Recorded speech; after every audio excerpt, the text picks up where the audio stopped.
हनुमान जयंती है तो एक हनुमान जी के गीत हम अपने सबके सुनाबी। अंजनी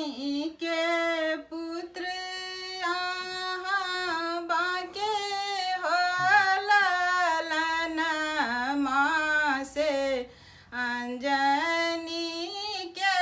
पुत्र हनुमान हो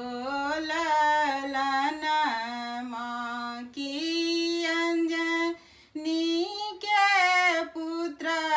हनुमान हो ललनमा की,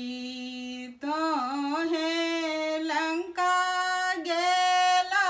मुद्रिका पहुँचाएला की, तोहे लंका गेला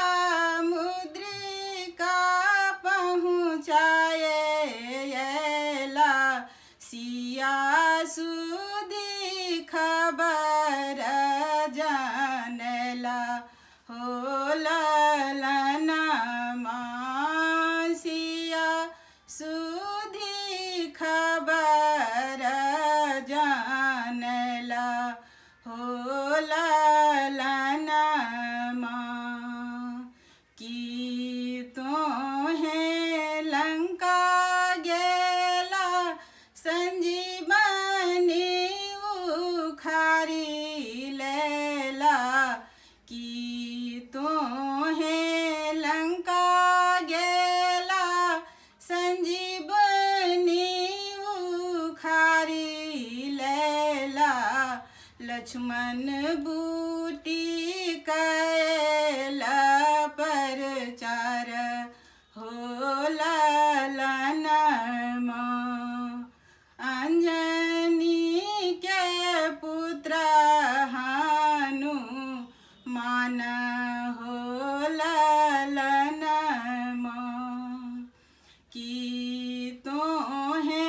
नांगर बरहा ये लेला तुरल पटाए लेला की, लंका के कैला सुडाह हो ललनमा की, लंका के कैला सुडाह हो ललनमा की, अंजनी के पुत्र हनुमान